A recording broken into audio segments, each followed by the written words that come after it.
Como funciona o daltonismo? Naruhodo. Bem-vindo ao Naruhodo, podcast para quem tem fome de aprender. Eu sou Ken Fujioka. Eu sou Altair de Souza. E hoje é dia de quê? Ciência e senso comum. Altair, vamos para os recados da paróquia. Quais são? Número 1, vai no iTunes Store, dê 5 estrelas e faça o seu comentário. Isso aí. Número 2, indique um episódio do Naruhodo para alguém que nunca ouviu o Naruhodo ou mesmo nunca tenha ouvido um podcast. Vamos aumentar o tamanho de nossa podosfera. E número 3, Altair, tem uma novidade. Porque além do Apoia-se, agora você pode também apoiar, colaborar com a produção do Naruhodo via PicPay, Altair. Isso aí. Tá? É fácil, é só você baixar o aplicativo PicPay, tá? E vai procurar lá por Naruhodo. E vai vir na hora e tem lá a opção de assinatura. Isso. Ok? É simples, indolor, e o PicPay ainda é uma ferramenta que vai te ajudar a fazer vários tipos de pagamento. Tá? É por isso que a gente está optando por essa nova alternativa de pagamento. Quem preferir continuar no Apoia-se pode continuar. Tá? Quem quiser migrar para o PicPay está convidado. Por quê, Altair? Porque em breve a gente vai ter, de fato, conteúdos exclusivos para assinantes, tá? E a gente vai usar uma plataforma que precisa ser assinante do PicPay, tá? Então quem quiser migrar, quem quiser ter acesso a esse conteúdo exclusivo, vai precisar migrar a sua assinatura para o PicPay. Tá? Agradecemos desde já e participem, por favor. É isso aí. Antes da pauta, mais um recado. Naruhodo está abrindo espaço para o podcast das Minas, porque representatividade é importante também na podosfera. O destaque de hoje vai para o podcast Vieses Femininos, comandado pela Elisa Tawil. Ouça o recado que ela deixou para você, ouvinte do Naruhodo, e conheça o podcast Vieses Femininos. Quais são os vieses femininos? Te convido a descobrir num espaço inclusivo e inspirador e que promove o despertar da liderança. Eu sou Elisa Tawil, idealizadora e host do podcast Vieses Femininos. Nos episódios que levam ao ar toda terça, me baseio no tripé liderança pessoal, protagonismo e fortalecimento da imagem. Cada edição traz um bate-papo profundo, rico em conteúdo e muita inspiração. Para ouvir, vá no Spotify, SoundCloud ou acesse elisatawil.com.br. Obrigada, Naruhodo! Nós que te acompanhamos sabemos o quanto é importante o seu apoio para a liderança feminina. Altair, temos pergunta de ouvintes. Uma pergunta colorida.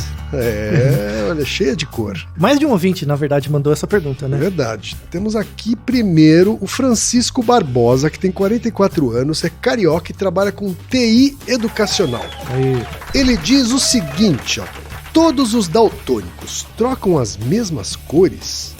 Eu sou daltônico, assim como meu irmão e vários parentes. Já li que existem vários graus de daltonismo, inclusive podendo-se chegar a enxergar apenas em graus de cinza. Será? Li também que daltônicos já foram usados nas guerras por enxergar diferente as camuflagens na selva. Outra pergunta é: como as cores chegam ao cérebro? Todos enxergamos os mesmos tons de cores ou as variações existem de pessoa para pessoa? E os daltônicos estão mais longe da curva normal? Eu agradeço desde já. Muito obrigado. Tem também o Marcelo Quina, que é de São Paulo, capital, tem 34 anos e é ilustrador e daltônico. Olá, quem é o Altair? Recebi muitos links da campanha comovente dos óculos para daltônicos uns anos atrás e, salvas devidas e enormes proporções, sentia como se estivesse recebendo vídeos de prótese ou cadeira de rodas. Teve um vídeo que circulou bastante, alguns, né? 2015 e 2016, de principalmente. óculos para pessoas que pela primeira vez estavam enxergando as cores certas, não é isso? Gostaria de saber como o daltonismo funciona e por que existe diferença entre os tipos de daltonismo e como funcionam esses óculos. E tem também o Matheus Colli, que pergunta como funcionam os óculos para curar, entre aspas, o daltonismo. Existe cirurgia para esse tipo de problema? E ele também é daltônico. Ele também é daltônico. Então. Três daltônicos. Temos que representar essa população, né, cara? É verdade. É uma minoria esquecida, né? Isso. 3 daltônicos, homens. Os 3 são homens e não é por acaso, é isso? Altair? Isso, não é por acaso. Então, a primeira característica do daltonismo é que ele é muito mais comum em homens do que em mulheres. Tá? Pra quem está no colégio, né? Em geral você conhece sobre daltonismo no colégio. Ele é uma questão genética e ele é ligado ao cromossomo X, né? Lembrando que as mulheres têm 2 cromossomos X e os homens têm um X e um Y, né, em geral. E aí, o daltonismo ele é uma herança autossômica recessiva. Então você tem que ter todos os cromossomos X alterados para ficar daltônico. Entendi. Como os homens têm só um, né? Se alterar ele fica daltônico. Para as mulheres tem que alterar os 2. Entendi. Então por isso que é muito mais prevalente em homens do que em mulheres. A taxa é mais ou menos 5:1. Tá. Você tem 5 homens daltônicos para uma mulher daltônica, tá? Então, por exemplo, se você tiver, como são 2 alelos, né? Se você tem uma mulher normal e um homem daltônico, que tem um cromossomo X alterado, isso pode passar para a geração seguinte, mas com uma porcentagem muito baixa. Mas tem uma porcentagem mais alta se você tiver filhos homens, né? Mulheres, em geral, não são daltônicas, porque é difícil ter os 2 alterados, mas elas podem passar o gene alterado para a geração seguinte, tá? Então pode estar alterado em um dos X só e isso pode ser passado para frente. Isso. E aí você tem vários tipos de daltonismo mesmo, né? Então, na verdade, o daltonismo ele afeta os cones do seu olho. Então ele não tem a ver com o cérebro, ele tem a ver com o olho, tá? Então o olho tem estruturas receptoras para luminosidade, para movimento e para cor, né? E para contraste, tá? Então nós temos os cones que reconhecem as cores. Na verdade, eles reagem às cores. E a gente tem os bastonetes que servem muito bem para diferença de contraste de claro e escuro e tal. E movimento, né? Quando passa uma coisa por você, em geral é o bastonete que ativa. Para ajudar, assim, como que funciona o mecanismo, imagina uma TV e essa TV tem um controle remoto. Quando você aperta, por exemplo, o canal 3, como que o controle remoto envia a informação de que 3 sai da onde você apertou e chega na TV, né? Quando você aperta o 3, isso tem um circuito elétrico. Esse circuito elétrico emite uma onda infravermelha, por exemplo, com uma certa frequência. Essa frequência é captada por um receptor na TV. E a TV decodifica aquilo como sendo um 3. Quando você aperta o 4, o padrão de onda é diferente, ele reconhece como um 4. Mais ou menos a gente vê as cores do mesmo jeito. Então as cores não... Elas estão na verdade, o mundo não tem cores. A gente constrói as cores. O mundo tem frequências de onda. Então é como se o mundo fosse um controle remoto. O mundo lá fora aperta 3. Esse pulso, na verdade, infravermelho, eletromagnético, ele entra no seu olho, ele ativa o cone. O cone, ele reconhece aquela frequência de onda como sendo de uma certa cor e envia a informação para o cérebro. Tá? Então quando a onda, por exemplo, tem uma cadeira azul, né? Na verdade, a cadeira não é azul. A luz que reflete nela emite um padrão de ondulatório referente ao espectro azul, né? Esse espectro azul chega no meu olho, os cones que têm uma substância que reage a essa frequência no espectro de azul são ativados. Então, nós temos basicamente três tipos de cone, né, que são os RGB, os cones vermelhos, os cones verdes e os cones azuis. Eles não são vermelhos, verdes ou azuis, mas eles são ativados por um espectro de frequência, tá? Nós temos os cones azuis, em que reagem a frequências baixas. O que quer dizer uma frequência? Você tem que imaginar uma onda. Ondas com frequência baixa quer dizer que elas oscilam devagar. Então, elas oscilam de uma forma baixa. Então você imagina uma onda bem lenta, tá? Então essas ondas lentas, quando elas saem do ambiente, todos os objetos, eles não emitem luz, mas eles refratam a luz que incide neles. Sim. Então quando você acende uma lâmpada, ilumina todos os objetos, cada objeto reflete luz com uma frequência de onda diferente, tá? As frequências de onda mais baixas, que são ondas mais lentas, elas são ligadas à cor azul ou violeta. Então, ondas que têm uma frequência lenta, o meu olho, os receptores de cores lentas, azuis ou violetas, são ativados e emitem um sinal nervoso para o cérebro. Certo. E aí o cérebro reconhece, isso é azul. Tá dentro do espectro do azul. Você tem os receptores de frequências médias, que aí é o receptor do verde, amarelo, mais ou menos essa frequência. Quando um objeto é amarelo, a luz que incide nele, reflete nele, com um padrão de onda ligado a uma frequência média, já não é tão lenta, estimula os cones do meu olho ligados às frequências verdes, né, que são as frequências médias, e manda uma informação pro meu cérebro dizendo, ó, é amarelo. Tá entre verde e amarelo. E você tem as frequências altas, que aí entra o vermelho, violeta, vermelho e por aí vai, tá? Então, os nossos cones não são RGB, eles ativam numa faixa. Tá? Então a gente tem 3 faixas de ativação, dependendo do estímulo que você está vendo, ativa mais uma faixa do que outra, e aí o seu cérebro sabe, tá? Então é como se o ambiente fosse o controle remoto, Ele aperta o botão chega no seu cérebro e o seu cérebro codifica. Então você é a TV. Tudo bem? Então esse é o mecanismo básico. E geralmente as pessoas daltônicas dão pau nisso. O pau dá no receptor. No receptor. No receptor. Então, esses cones. Então, ou o cone não existe, então, ou você não tem um deles, você não tem cones verdes, por exemplo. Ou do azul, do vermelho, você não tem. Ou você não tem nenhum, aí você não vê cor nenhuma.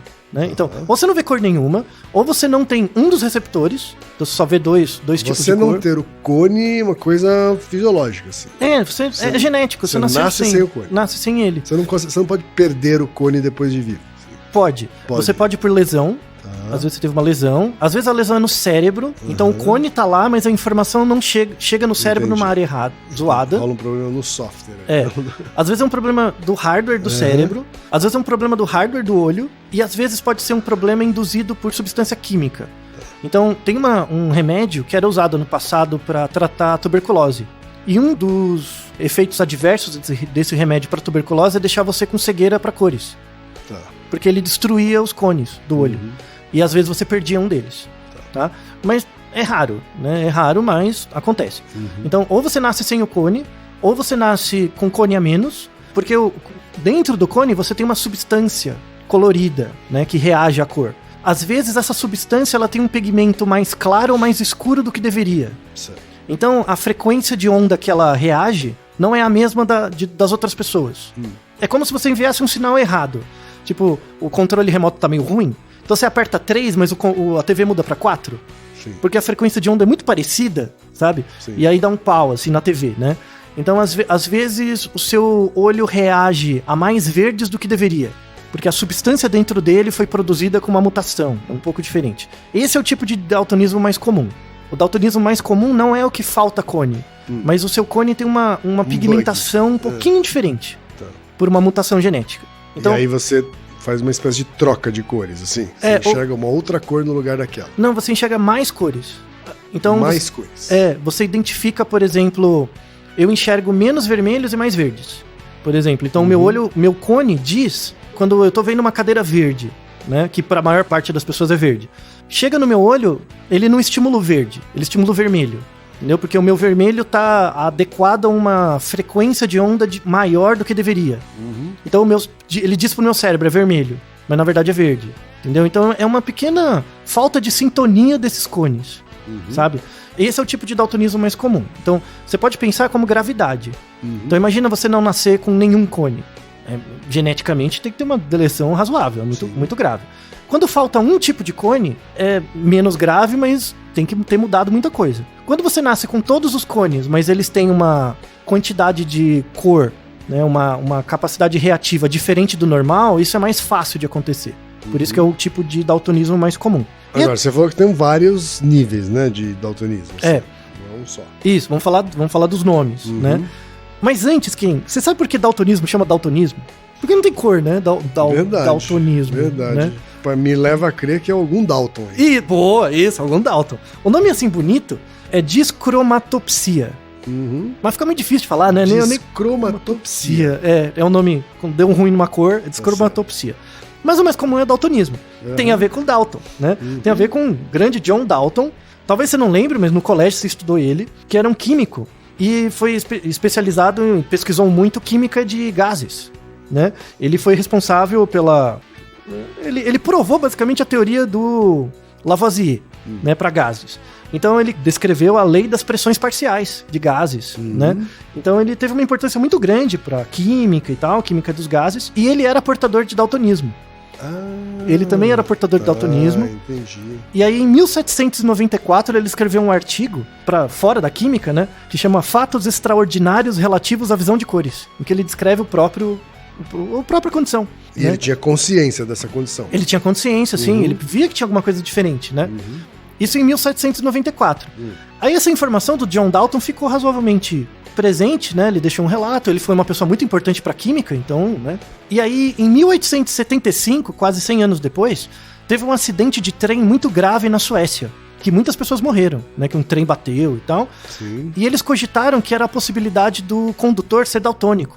E ele não conseguiu ler o sinal. Você tá brincando. Direito. E aí associado à informação do Dalton, mais esse acidente, nossa, então a gente tem que mapear as pessoas que têm problema de visão de cor. Tem consequências graves. Pode ter visão, pode ter... Porque tem algumas consequências, por exemplo, no semáforo. Claro. Às vezes você não consegue discriminar frutas, coisas e tal, né? Mas tem algumas consequências que vão além dessa pintura com tintas erradas. Isso, né? de ser uma mera... Pode ter alguma consequência, né? Então, foi aí, a partir de 1875, que começou-se a ver o daltonismo como um problema ligado a características de trabalho. Certo. Né? De identificar... O Dalton propôs um método para avaliar isso, mas não era muito bom, e aí que começaram os estudos de daltonismo mesmo. Né? Foi a partir do século XIX. Vamos falar sobre os tipos de daltonismo, né? Que já descrevi um pouco, mais ou menos. O daltonismo mais grave, né, é a monocromatopsia. É quando você não tem nenhum cone, tá? Então a única coisa que você vê é preto e branco e cinza. Quando você não tem os cones... Você não vê cor. É isso, o mundo vira preto e branco mesmo. Preto, branco e cinza, e você vê um pouquinho mais de contraste. Tá. Né?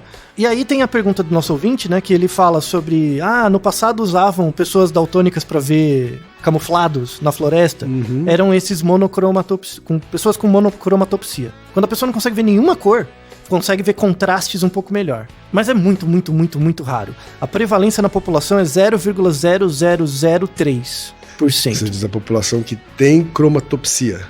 Isso. É isso? Isso. Tá. Imagina na população geral. Pois é. É muito raro, tá? Aí você tem o monocromata típico. Monocromata é porque só tem um tipo de cone. Não é que ele não tem nenhum, ele só tem um tipo, tá? O monocromata. Esse é 0,003%. Tá? É muito, muito raro também. E aí você tem o monocromata típico, que ele só tem um cone. E você tem o monocromata atípico, que ele tem um cone, mas esse cone não funciona direito. Tá? Alguns bichos são monocromatas atípicos. Um deles é o kiwi. Kiwi é um bichinho da Nova Zelândia, uma espécie de ave, assim, bem bonitinho, assim, né, que não voa e tal. Ele só tem cones verdes. Então ele vê tudo meio verde. E ele leva esse nome por que exatamente? É a carinha dele, ele tem uma carinha de kiwi. Ele lembra uma fruta kiwi? É um pouquinho, sabia? Ele é meio peludinho. Peludinho não, né, porque tem pena. Mas tem as peninhas, assim, bem fininhas. Ele é bem simpático, assim, bem bonitinho. Está em extinção, infelizmente, ainda. É mesmo? Lá na Nova Zelândia. Ele é o símbolo, acho que, da Nova Zelândia, o bichinho. Ele é muito bonitinho. Recomendo. Procure uma fotinha de um kiwi. Tá? E ele só vem verde. A gente destrói o nosso meio ambiente, mas tem gente que consegue ir pior, né? Pois é, tadinho. Mas ele vê tudo verde. Tá, basicamente. Como é que é? Ele só tem os cones verdes. Ah, é? Então ele vê tudo em tons de verde. Né? Caraca, eu tô vendo aqui, ó, é um passarinho meio mirrado. Isso, bem miudinho, bem redondinho, assim, né? Mas é bem simpático. Né? E aí você tem os dicromatas. Dicromata tem 2 cones, né?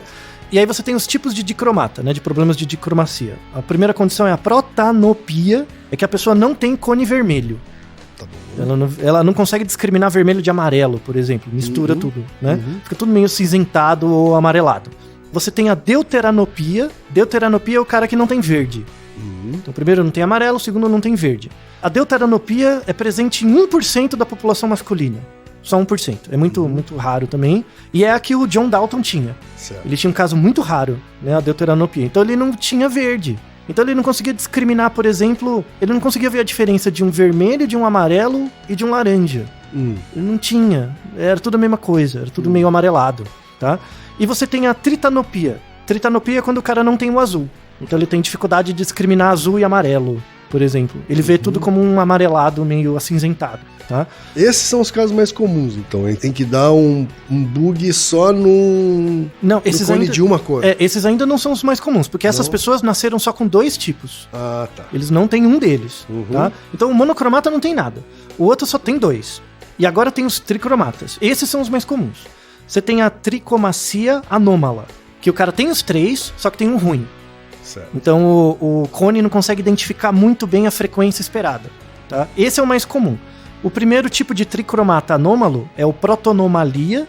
Protonomalia é o cara que tem um problema em enxergar o vermelho. Então os cones vermelhos não identificam tão bem os vermelhos quanto deveriam. Você tem também o deuteronomalia. A deuteronomalia, o cara tem um problema no verde. E esse é o mais comum de todos. Esse afeta 50% dos daltônicos.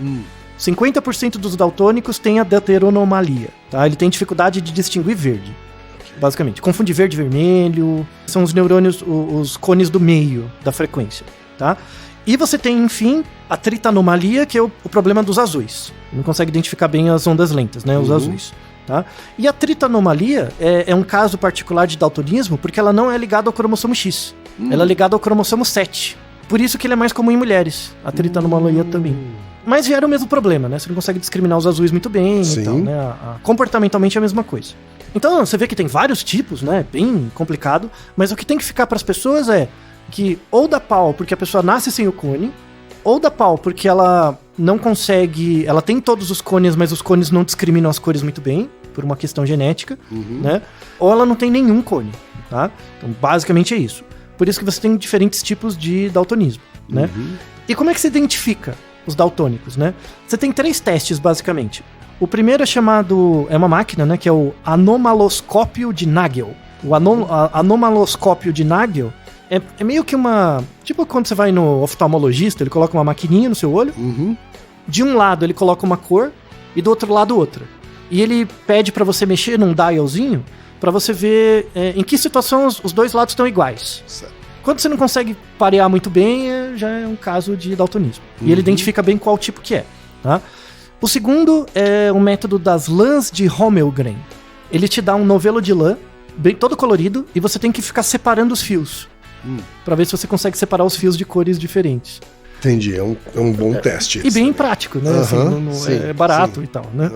Desde o começo do século XX já se usava. E o mais comum é o teste de Ishihara, né? Um japonês, Shinobu Ishihara, 1916, criou esse teste.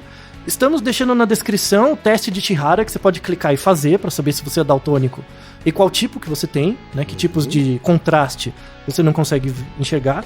É basicamente círculos em que você tem um número desenhado dentro e você tem que identificar o contraste para dizer qual o número é. Aliás, essa história por que o teste de Ishihara surgiu no Japão é muito interessante, né? Infelizmente, uma questão... Mas tem que ser dita, né? É importante. Em 1916, o Ishihara estudava essa questão da percepção de cores. Ele criou esse teste, mas ele não criou porque ele era um cientista legal, assim, porque ele tinha interesse em descobrir. Não era isso. Ele criou porque ele queria mapear os soldados no Japão. Então, o teste de Ishihara foi criado para selecionar soldados. Certo. Soldados que viam cores dos que não viam. Isso é importante, porque como soldado, você tem que discriminar contraste, né? É igual, por exemplo, você vai se alistar no exército, você é muito míope, é ruim, né? Você não, então, tudo bem, né?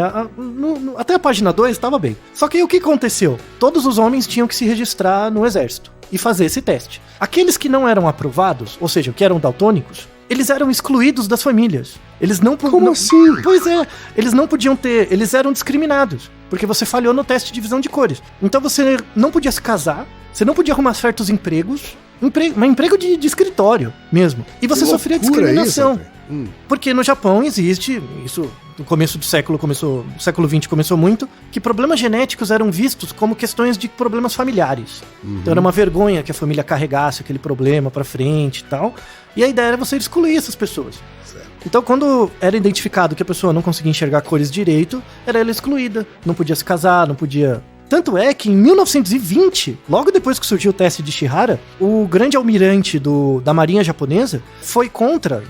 E ele, o imperador, estava ali, né? O chefe do exército, o imperador, que era o Hirohito, que era o avô, acho que o avô do imperador atual. Exato. Né? É o pai do Akihito. Isso, é o Hirohito. Ele estava combinado de ficar noivo de uma moça, e o almirante descobriu que essa moça tinha, entre os parentes dela, pessoas com daltonismo, e queria burlar o casamento, não tivesse o casamento. E gerou uma tensão ali, política. Mas 4 anos depois ele acabou se casando assim mesmo. Mas gerou uma questão séria. Né? Teve casos, inclusive, no Japão de divórcio. Então, por causa disso? O cara tava casado com a moça lá, foi entrar no exército, fazer o teste, viu que era daltônico e a mulher separava. Então, desde os anos... Não é um bom espermatozoide pra minha prole. Não é. Você carrega coisas da sua família ruins, sabe? Sei. Então, durante 80, 90 anos, as pessoas com daltonismo no Japão eram discriminadas sistematicamente. Você não conseguia empregos, não conseguia coisas. Está dentro da cultura japonesa do começo do século XX. Que doideira. Impressionante. Eu nem sabia disso. Você vê que essa tentativa do povo japonês de ser uma coisa só, sabe? De ser todos iguais e tal. Na verdade, você exclui qualquer tipo de tentativa de ser diferente. É uma vergonha. Sabe quando isso começou a diminuir? Em 2014.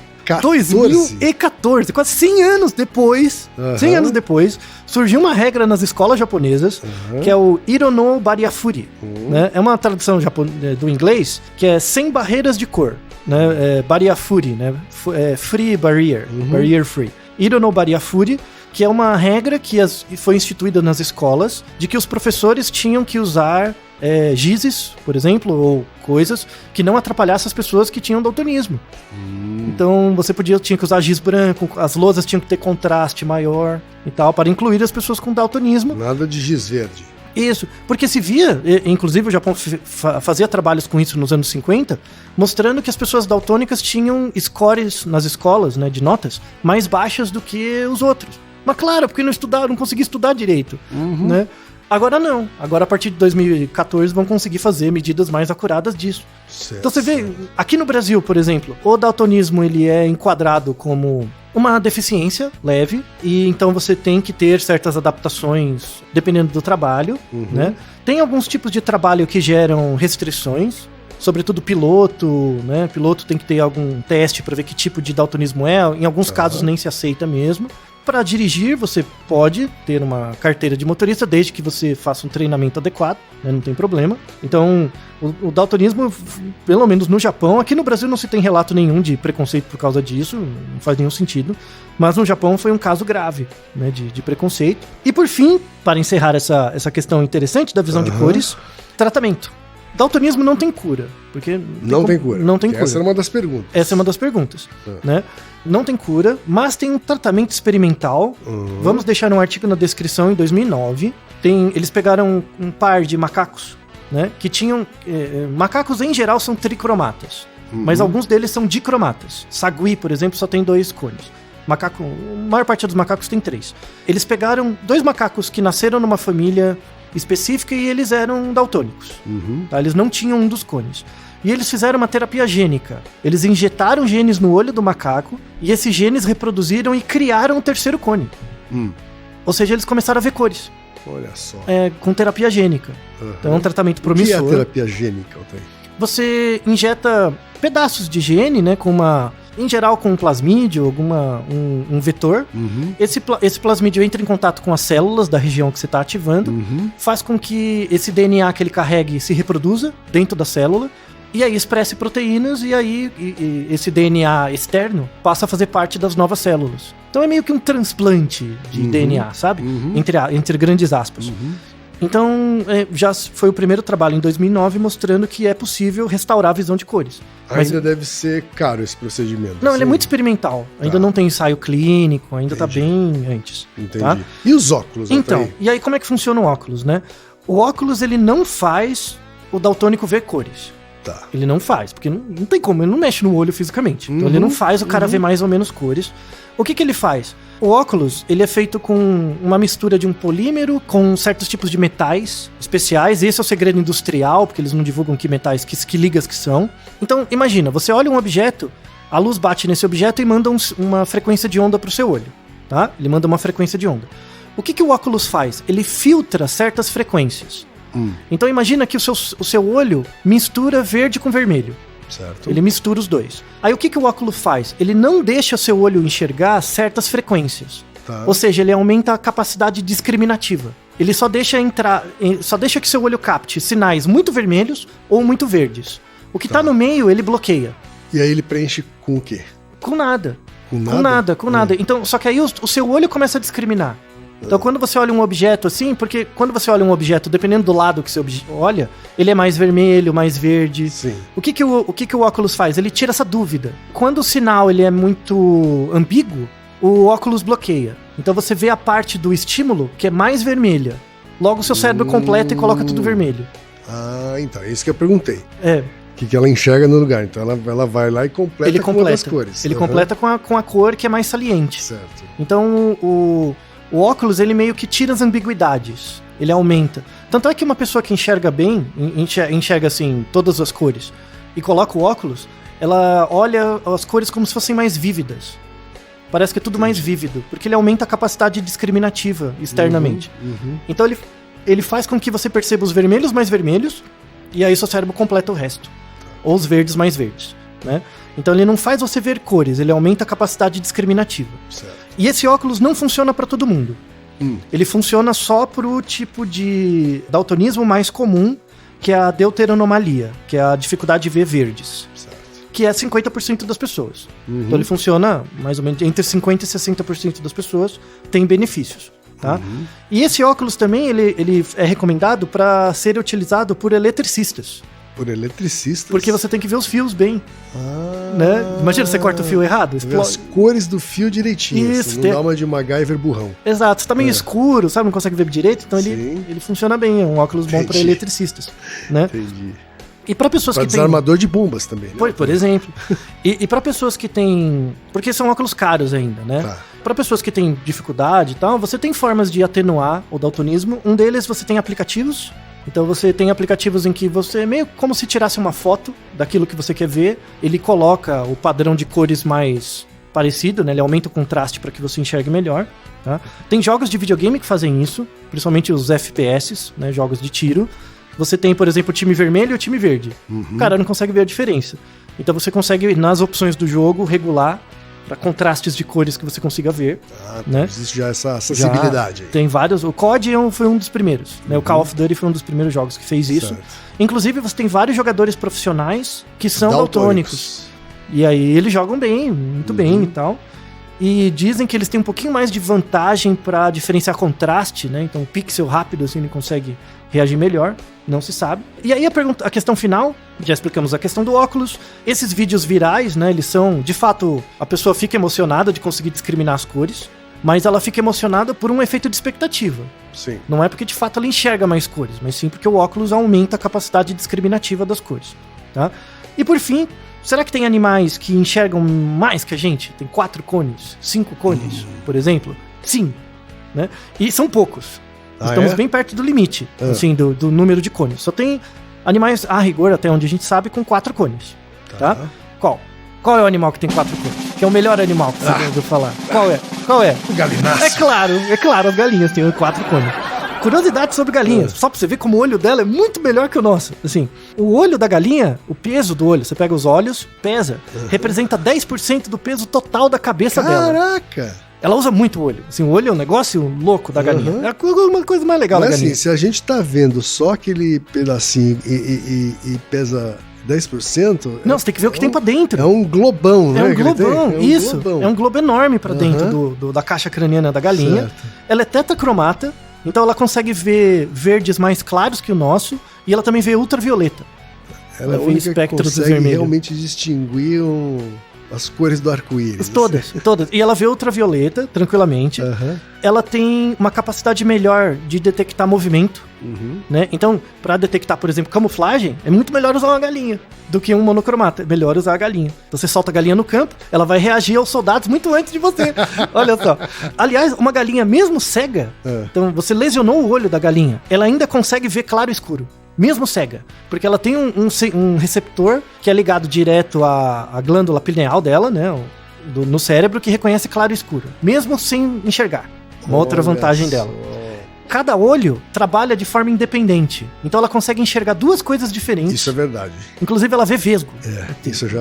É como o camaleão, né? O olho olhando para um lado, outro para o outro. Isso, ela vê mais coisas ao mesmo tempo. E ela é monovisão. Sabe esses óculos que você usa que é bifocal? Pra perto e pra longe? Ela tem um olho pra perto e um pra longe. Caramba. É como se fosse uma lente automática. Assim. Exato. Não, mas não é o mesmo olho. É cada olho. Ela tem, em geral, o olho esquerdo é pra longe e o olho direito é pra perto. Então ela vira a cabeça pra um lado ou pro outro, entendi. dependendo Uma câmera mais versátil. Isso. E da onde surgiu isso? Né? Da onde que é interessantíssimo? Isso surgiu no ovo. No ovo. Porque quando você vê dentro do ovo da galinha, ela se desenvolve no olho dentro do ovo deitadinha. Então, se você parar pra pensar, ela fica deitadinha, um olho sempre fica pra fora e o outro pra dentro do corpo. Então tem um olho que recebe muito mais luminosidade do que o outro. Então, o olho direito, em geral, das galinhas, sempre fica exposto pra luz. E aí esse olho que é exposto pra luz, ele se torna melhor pra enxergar coisas próximas. E isso tem. E o olho que fica pra dentro do corpo, ele é pior, né? Pra ver coisas próximas e melhor pra ver coisas longe. O olho que fica pra dentro do corpo é mais míope. Fantástico, Yantei. Fantástico. E isso deixa um gancho para um novo Naruhodo próximo, que mostra a grande prevalência de miopia entre crianças. Porque elas não saem tanto ao ar livre quanto deveriam. Exatamente. Dizer, crianças que ficam mais dentro de casas e apartamentos têm mais miopia. Tem mais miopia. E não é porque estudam muito, leem muito, é pela exposição, a falta de exposição ao sol. Exatamente como a galinha. Olha só. Só que aí, em vez da galinha ter um olho bom e o ruim, a criança tem os dois ruins, né? Porque não tem a exposição à luz. Veja que sensacional. Sensacional. Não é a melhor coisa que tem? Olha onde a gente foi parar. Pois é. Eu agradeço aos daltônicos por dar essa oportunidade de falar bem de galinhas. É verdade. Então exploramos muito bem a questão, acredito. Vamos deixar referências, faça o teste de Ishihara, por curiosidade, espalhe para as pessoas. E se você tiver daltonismo, a rigor isso não tem nenhum problema de ordem prática. Você consegue se adaptar muito bem. Se você tiver a possibilidade de usar esse óculos, faça a experiência, né? Ele ainda é muito caro, tem coisas mais... Você pode usar o seu celular, por exemplo, é melhor. Mas a rigor você é uma pessoa feliz e contente. Né? Naruhodo, ilustríssimo 20. Naruhodo. Você sabia que pode ajudar a manter o Naruhodo no ar? Ao contribuir, você pode ter acesso ao grupo fechado no Facebook e receber conteúdos exclusivos. Acesse apoia.se/NaruhodoPodcast.